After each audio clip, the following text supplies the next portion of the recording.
Today we will going to learn about the topic of the Chota Nagpur Tenancy Act of 1908, Bengal Act 6 of 1908.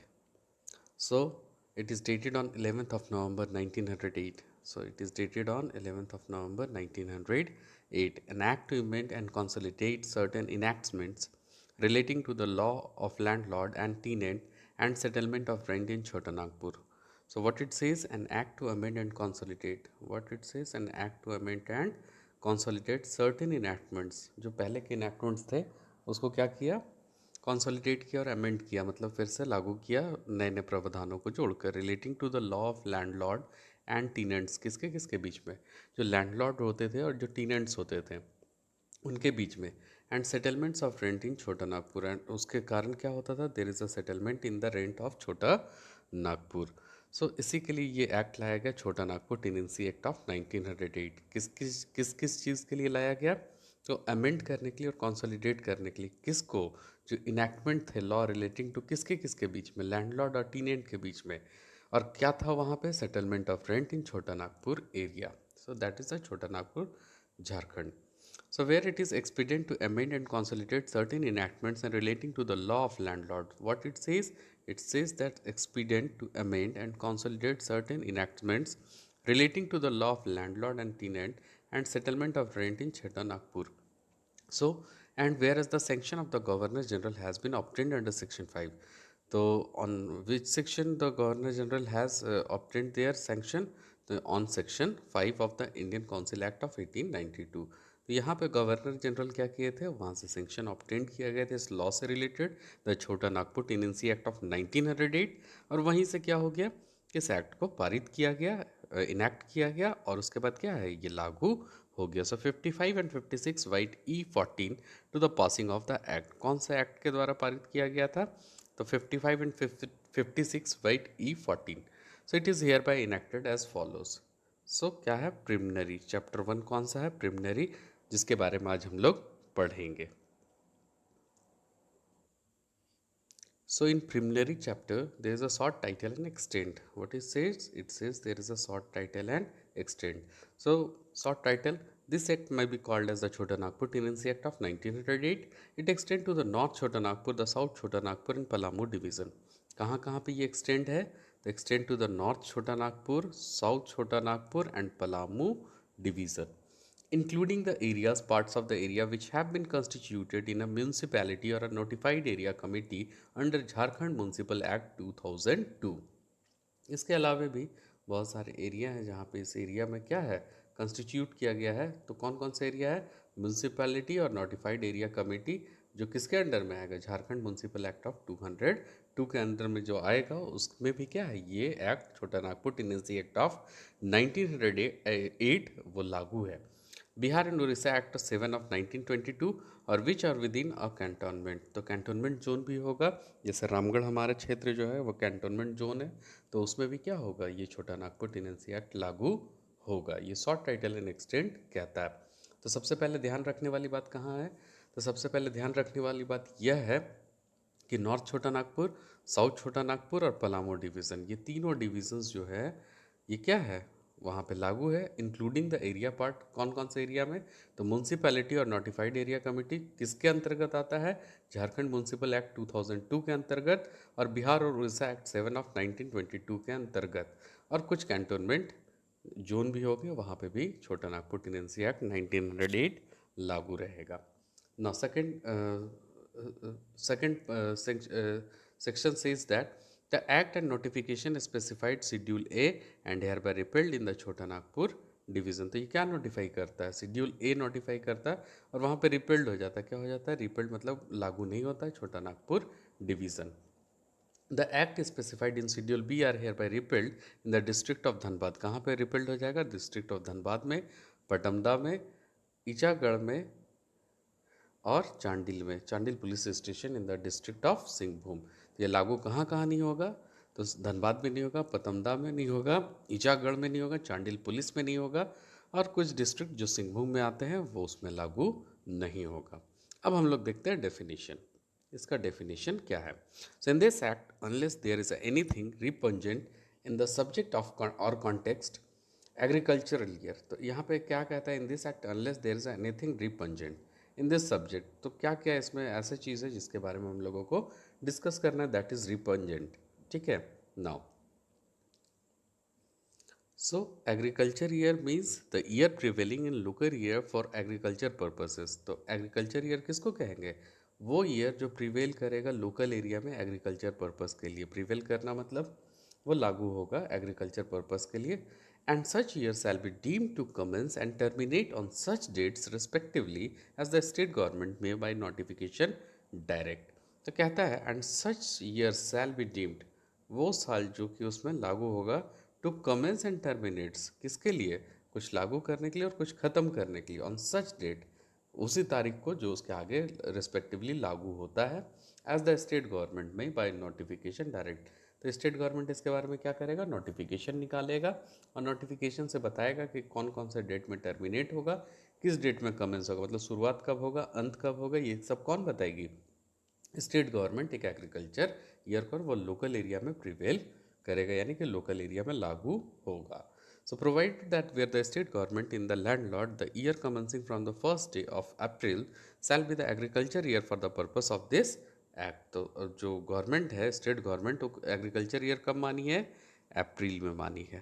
तो अप्रैल क्या हो गया, उसका agricultural year हो गया इस पर्पस ऑफ दिस एक्ट, मतलब इस पर्पस के लिए एग्रीकल्चर ईयर कब से शुरू होगा, तो फर्स्ट डे ऑफ अप्रैल। तो फर्स्ट डे ऑफ अप्रैल, तो अप्रैल के फर्स्ट डे से शुरू होता है, ये बाय नोटिफिकेशन गवर्नमेंट की होती है।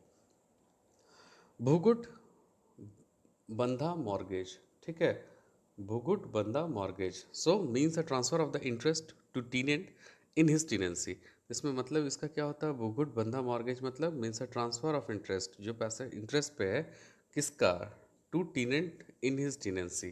तो जो टीनेंट है उसके टीनेंसी में जो पैसे का ट्रांसफर हो रहा है इंटरेस्ट का, उसी को कहते हैं भूगत बंधा mortgage. So for the purpose of securing the payment of money advanced or to be advanced by the way of loan। तो किस पर्पस के लिए लेगा, securing the payment of money, secure करता है पेमेंट ऑफ मनी एडवांस में जो लेता है, और to be advance by the way of loan, तो किस तरह से ले सकता है advance, by the way of loan, upon the condition that the loan with all interest there on. तो इसमें कंडीशन होता है लोन में क्या, with all interest there on shall be deemed to be extinguished by the profits arising from the tenancy during the period of mortgage. तो जितने भी profit इनको आएंगे उससे क्या होगा, धीरे धीरे वो जो लोन लिए है उसका जो मनी का इंटरेस्ट है वो धीरे धीरे पीरियड ऑफ मॉर्गेज के टाइम में ही ख़त्म होना शुरू हो जाएगा। तो भूगुत बंधा मॉर्गेज जो होता है एक तरह का गिरवी रखा जाता था, और गिरवी रखने के बाद में क्या करता था कि जितने भी प्रॉफिट अराइज करते थे ड्यूरिंग द मॉर्गेज पीरियड, वो धीरे धीरे ख़त्म होते चले जाते थे। नाउ बोर्ड, बोर्ड क्या होता है, board means board of revenue of Bihar. तो रेवेन्यू ऑफ बिहार का जो बोर्ड है उसी को बोर्ड कहते थे। ठीक है, नाउ नो बोर्ड के बाद अब bank, bank means a banking company as defined by the banking regulation act of 1914, 10 of 1914, section 10 of 1914 में जो बैंकिंग रेगुलेशन एक्ट 1914 में जिसको इसको बैंकिंग कंपनी का दर्जा दिया गया वही बैंक है। So the state bank of India constituted under the state bank of India act 1955। SBI किसके अंदर कंस्टिट्यूट किया गया, तो जो स्टेट बैंक ऑफ इंडिया का एक्ट था 1905 और section 23 of 1955। A corresponding new bank constituted under the Banking Companies Acquisition and Transfer of Undertaking Act 1975 of 1907।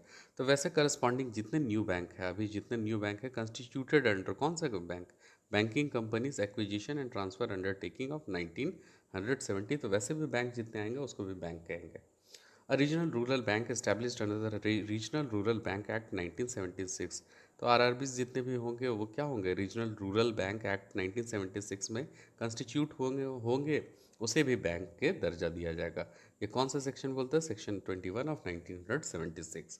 उसके बाद कहता था agriculture refinance and development corporation constituted under agriculture refinance and development corporation act of 1963, 10 of 1963। तो जितने भी agricultural refinance and development corporation थे जो constitute हुए थे किसके अंडर में, तो agriculture refinance and development corporation act of 1963 के अंडर में जितने भी कॉन्स्टिट्यूट हुए उसे भी बैंक कहेंगे। The agriculture finance corporation limited a company incorporated under the companies act of 1956, उसे भी बैंक का दर्जा दिया गया था इस एक्ट में। नो सर्टिफिकेट ऑफिसर, अब बैंक के बाद कौन सा आता है? Certificate officer. Means a certificate officer is defined in clause 3। तो कौन सा क्लॉज में डिफाइन किया गया था सर्टिफिकेट ऑफिसर को? तो क्लॉज 3 ऑफ सेक्शन 3, सेक्शन 3 के clause 3 of Bihar and Orissa public demand recovery act 1914। तो ये कौन से एक्ट में डिफाइन किया गया था सर्टिफिकेट ऑफिसर को? तो Bihar and Orissa public demand recovery act 1914। उसके बाद आता है civil jail. It means the civil jail of the district. तो जो भी डिस्ट्रिक्ट में सिविल जेल होंगे and includes any place appointed by the state government of confinement of prisoners. किसके कन्फाइनमेंट के लिए? Prisoners under this act. तो जो सिविल जेल होगा तो डिस्ट्रिक्ट में होगा, और जितने भी जो गवर्नमेंट होंगे अपॉइंट किए होंगे confinement for the prisoner, prisoner के कन्फाइनमेंट मतलब उसको बंदी बनाने के लिए, वो जगह को हम लोग सिविल जेल कहेंगे इस एक्ट के अंदर में। Now, Commissioner and Judicial Commissioner. Commissioner and Judicial Commissioner mean respectively the Commissioner and Judicial Commissioner of छोटा नागपुर। तो कौन होगा कमिश्नर और जुडिशियल कमिश्नर? तो जो कमिश्नर छोटा नागपुर एरिया में नोटिफाई होगा वही यहाँ का कमिश्नर होगा या जुडिशियल कमिश्नर होगा।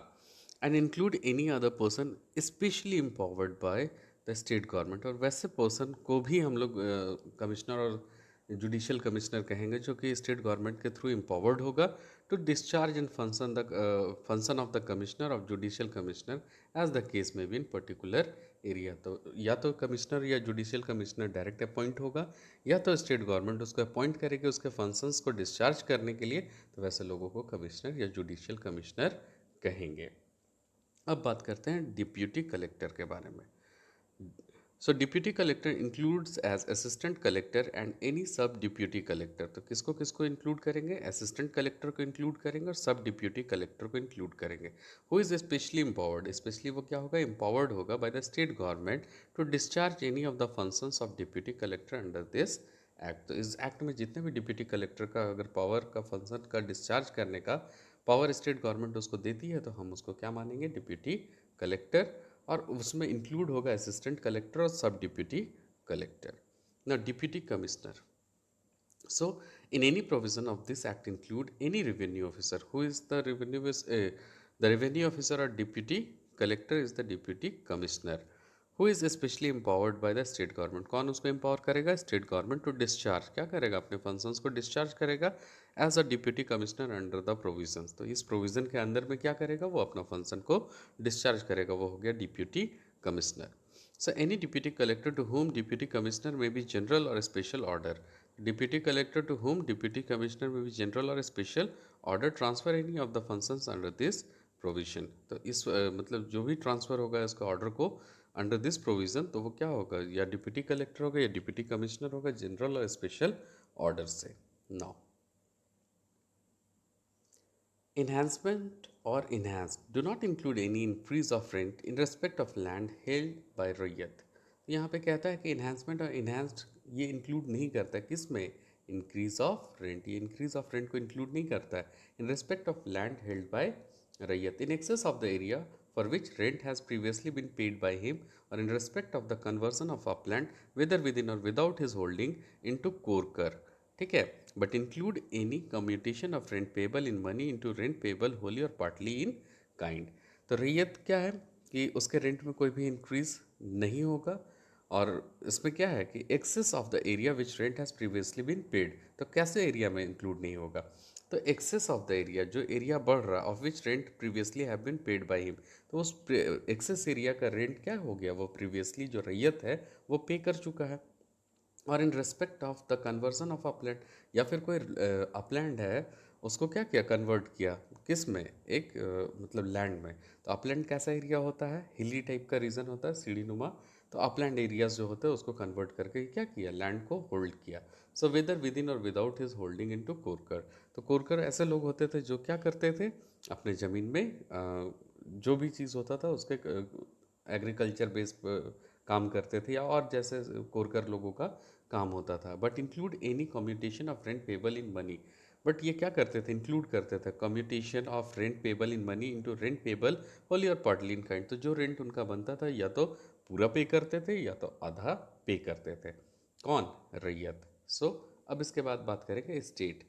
State means a land include under one entry in any of the general register of revenue paying land and revenue free land prepared and maintained under the law for the time being enforced by the deputy commissioner and include government khas mahals and revenue free lands not entered into any in any register।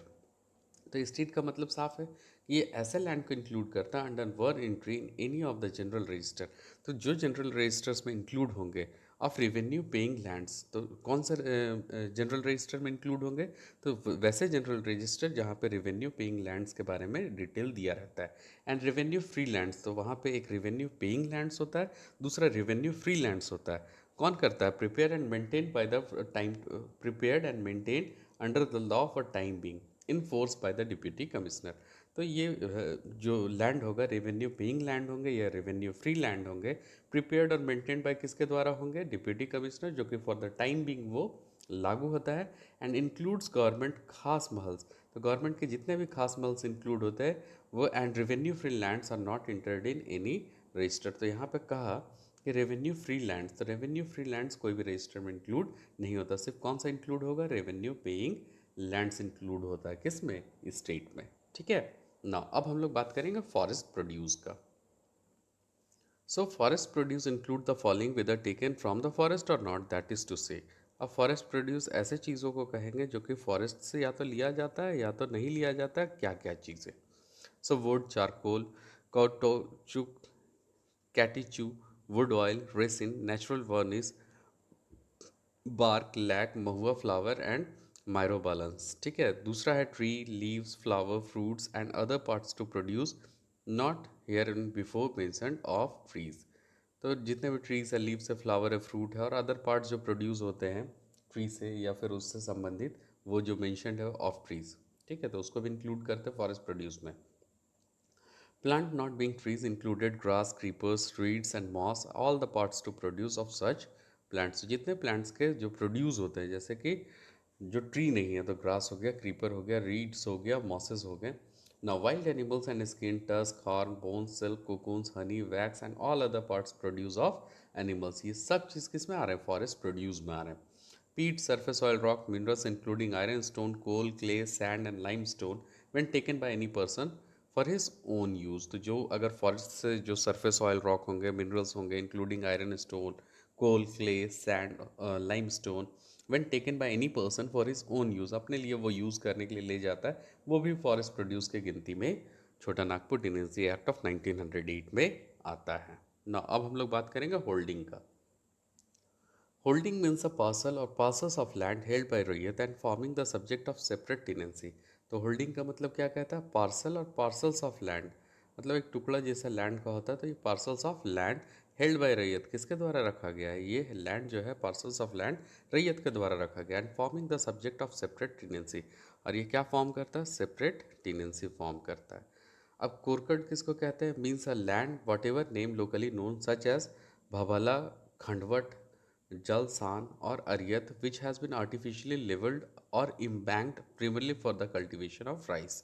तो जो कोरकट पहले भी बताया था, वो क्या कर रहे थे? कल्टिवेशन ऑफ राइस करते थे, वो लैंड को जो यूज़ करते थे। ठीक है। तो ये लैंड को क्या करते थे? आर्टिफिशियली लेवल कर लेते थे। बताए थे सीढ़ी नुमा होता है लैंड, उसको क्या करते थे? आर्टिफिशियली लेवल कर लेते थे और इम्बैंक्ड कर लेते थे, मतलब चारों तरफ से बांध लेते थे। किस चीज़ के लिए? For the cultivation of rice, rice की खेती के लिए ऐसा कोरकड करते थे। विच प्रीवियसली वॉज जंगल, पहले वो क्या होता था? जंगल हुआ करता था, जिसको वो कल्टिवेशन ऑफ राइस के लिए यूज़ करते थे।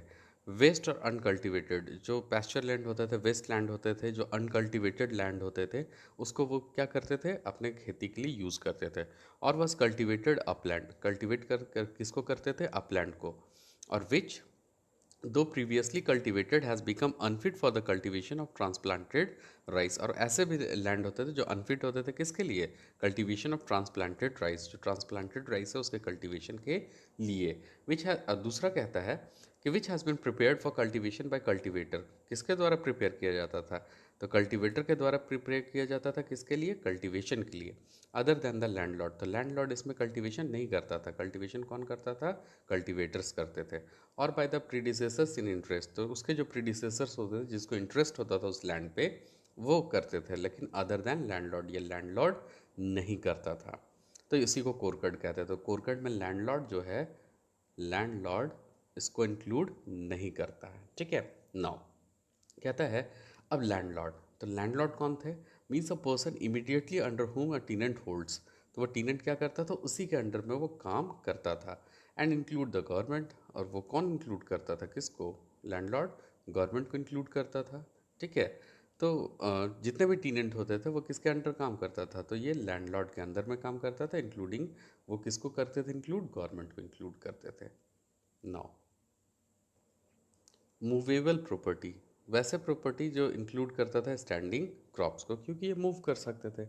जब रुपाई होता था और उसके बाद कटाई होता था, तो कटाई करके एक जगह से दूसरे जगह इसको क्या करते थे, ट्रैक्टर से ले जाया करते थे, या बैलगाड़ी उस समय होता था, उससे वो क्या करते थे, मूव करवा सकते थे एक जगह से दूसरे जगह। तो यहाँ मूवेबल प्रॉपर्टी कौन हो जाता है, जो स्टैंडिंग क्रॉप्स होते थे वो। उसके बाद कहता है मुंडारी खुद खट्टीदारी टेनेंसी। अब यहाँ पे एक और टर्म यूज़ होता है जो कि बहुत इंपॉर्टेंट रहता है, Mundari khunt kattidari tenancy, which the interest of Mundari khunt kattidar. तो the interest of a Mundari khunt kattidar को ही मुंडारी खुद खट्टीदारी टेनेंसी कहते थे। ये इंटरेस्ट किसको जाता था, इसको खुद खट्टीदारों को, ठीक है। सो इसी को बोलते थे इसका टेनेंसी। नाउ पे, payable and payment when used for the reference of rent include deliver, deliverable and deliver, ठीक है।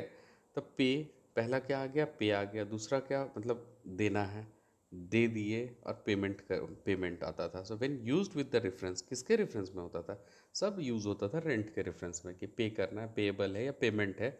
और इंक्लूड करता था किसको किसको, डिलीवर को इंक्लूड करता था, डिलीवरेबल को यूज़ करता था, और डिलीवर को यूज़ करता था। तो यही चीज़ थे पे, पेबल और पेमेंट का concept. Now there is a concept of permanent tenure. A concept of permanent tenure का means a tenure which is non-table and which is not held for a limited time. तो यहाँ कहता है कि वो non-table था और वो not limitable for a limited time. तो उसको कोई limited टाइम नहीं था, वो हमेशा के लिए permanent tenure कहता था। इसलिए क्योंकि वहाँ पे क्या था कि वो परमानेंटली उस लैंड को हेल्ड करता था ना। अब आता है पेरिडियल कंडीशन। पेरिडियल कंडीशन किसको कहते हैं? So means a condition or service appurtenant to the occupation of land other than rent. तो किसको कहते थे, एक तरह का ये कंडीशन था किसके लिए, सर्विस के लिए। और ये occupant of land other than the rent, तो लैंड का ऑक्यूपेशन होता था लेकिन उसमें रेंट नहीं होता था।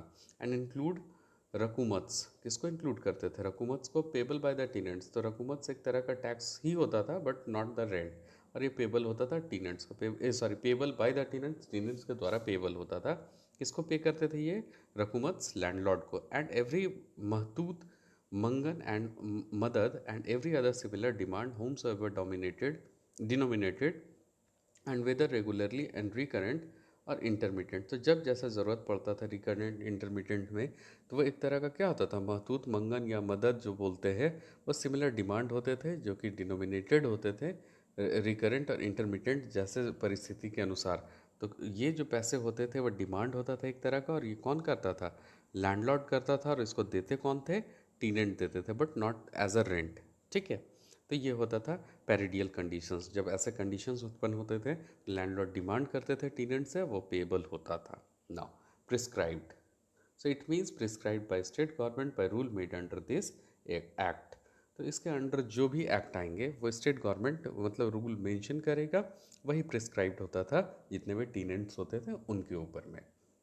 Now, proprietor. So, proprietor means a person owing whether the trust of his own benefit an estate or a part of an estate.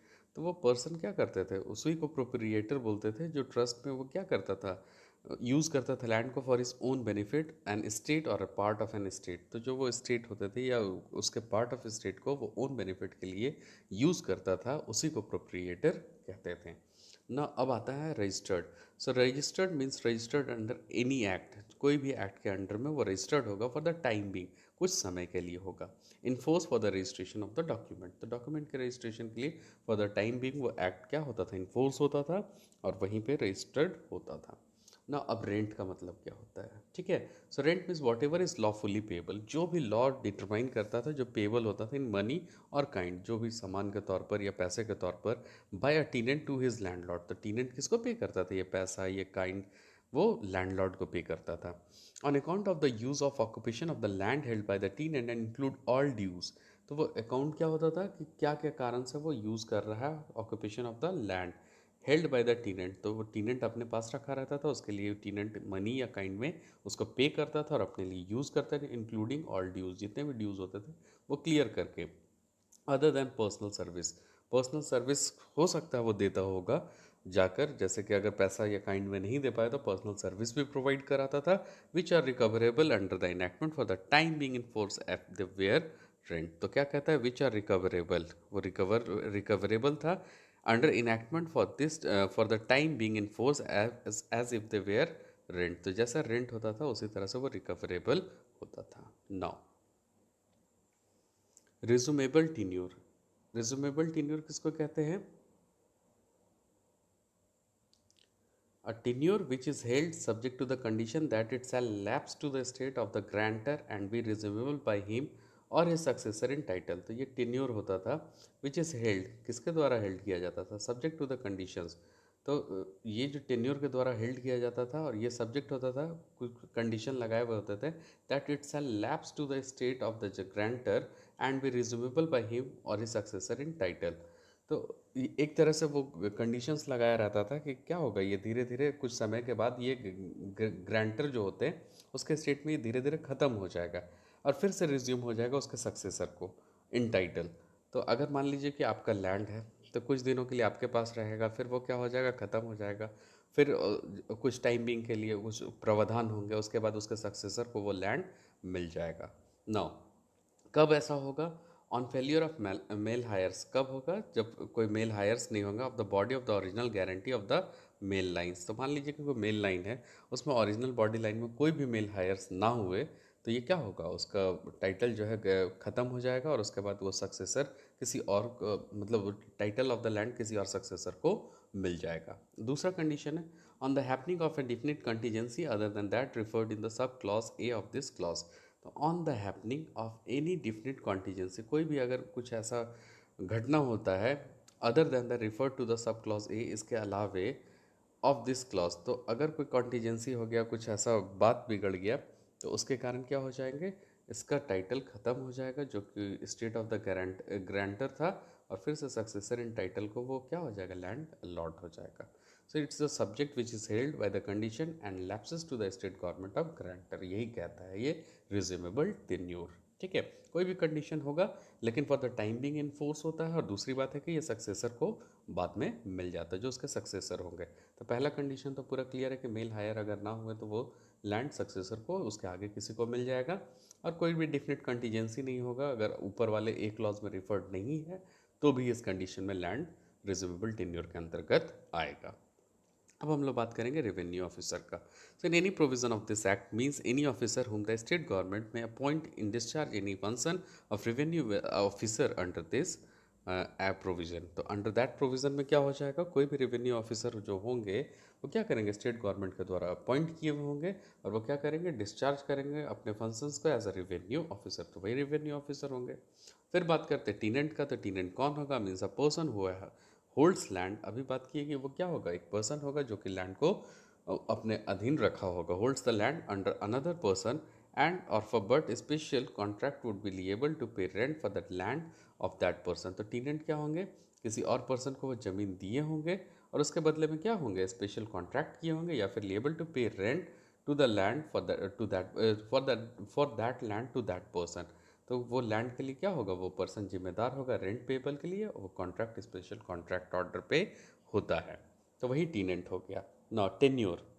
So tenure means the interest of tenure holder, किसका interest होगा, tenure holder, and include an under tenure, किसको include करेगा, under tenure को, but does not include Mundari khuntkatti dar tenancy. लेकिन इसमें ये include नहीं होगा, मुंडारी खुटखटी दान टेनेंसी को इंक्लूड नहीं करेगा टेन्योर में। ठीक है। नाउ अब विलेज के बारे में हम लोग बात करेंगे।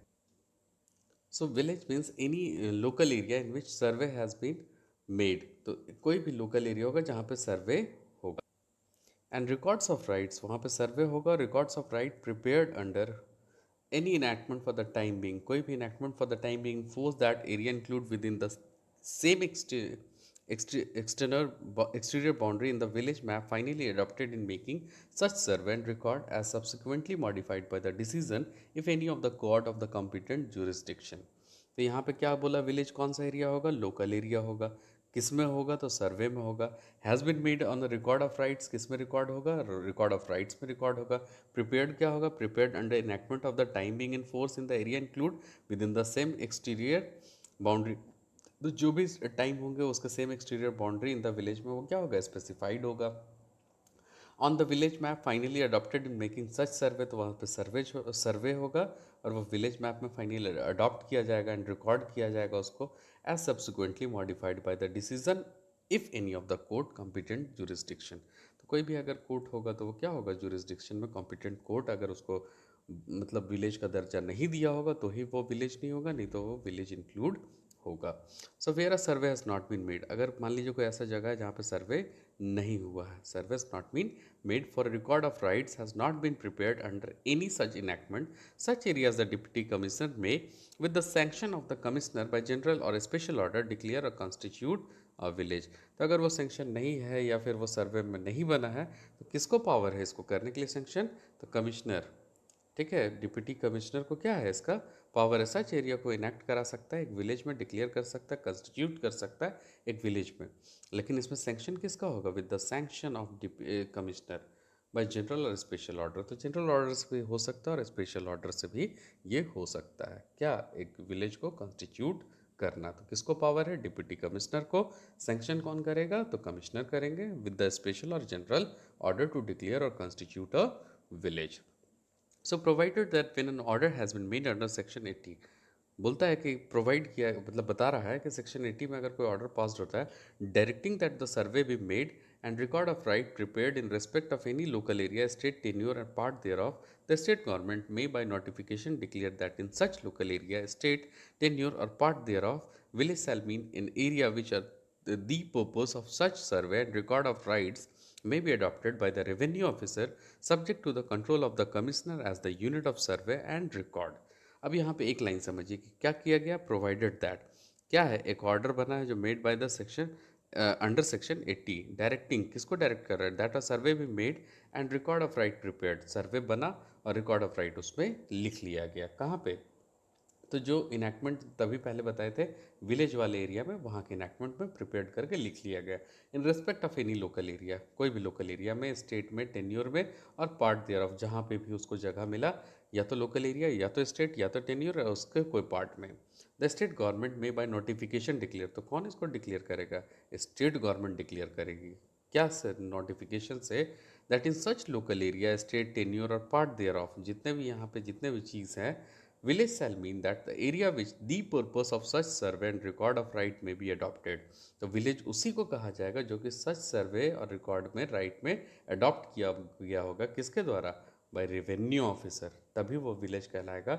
Subject to the control and commissioner of the unit of survey and record, तो जो कमिश्नर होंगे सर्वे और रिकॉर्ड के, उसका जो होगा वहाँ पे पहले बता दिए थे कि कौन होंगे, deputy commissioner on the section of the commissioner. लेकिन इसको कौन फाइनली अडॉप्ट करवाएगा, तो रेवेन्यू ऑफिसर. तो ये विलेज का डेफिनेशन है. ना अब विलेज कॉन्स्टिट्यूट हो गया तो there is a village headman. अब विलेज हेडमैन का मतलब क्या होता है, so let's see. It means the headman of village, जो विलेज का सबसे हेडमैन होगा, सबसे जो हेड होगा. और a group of village whether known as Manki, तो ग्रुप ऑफ विलेज को क्या बोलते थे, मानकी बोलते थे, और प्रधान बोलते थे और मांझी बोलते थे. Otherwise by equivocal designation such as thikadar और इजरदार. ठीक है, तो ठीक है, अभी ठेकेदार बोलते ठेकेदार और इजरदार. तो ये विलेज का हेडमैन को कहा जाता था. तो ये हेडमैन विलेज का होता था, ये ग्रुप ऑफ विलेजेस के हेडमैन होते थे, नून एज मानकी, प्रधान, मांझी और अदरवाइज ठेकेदार और इजरदार को ही विलेज का हेडमैन कहा जाता था. So in this definition village include a portion of a village. तो विलेज किसको इंक्लूड करता था, there is a portion of a village which, उसी को इंक्लूड किया जाता था विलेज में. अब लास्ट कहता है section 30 that permanent settlements in the permanent settlement of Bengal, Bihar, Orissa made in the year 1798. तो कहता है कि परमानेंट सेटलमेंट किसको कहा गया, जितने भी चीज़ के बारे में हम लोग बात कर रहे थे वो परमानेंट सेटलमेंट है. Means the permanent settlement of Bengal, Bihar and Orissa made in the year 1798. तो आज हम लोगों ने टॉपिक डिस्कशन किया जो कि चैप्टर 1 था, प्रिलिमिनरी चैप्टर था, द छोटा नागपुर टेनेंसी एक्ट ऑफ 1908। उसमें हम लोगों ने टोटल 1 टू लेकर 1 2 और 3 सेक्शंस को हम लोगों ने देखा, और उसके बीच में जितने भी उसके क्या थे, जितने टर्म्स थे जो कि अभी आगे आने वाले चैप्टरों में हम लोगों को पढ़ना है, वो टर्म से रिलेटेड आज जितने भी सारी बातें थे वो आपको समझा दिया। ये टर्म्स आगे के चैप्टर्स में क्या होंगे, इंक्लूड होंगे, और ये चैप्टर में आपको बराबर देखने को मिलेंगे। तो अगर आपको अच्छा लगा हो या वीडियो आपको समझ में आ गया हो, तो if you like my video please share and subscribe my channel. Thank you.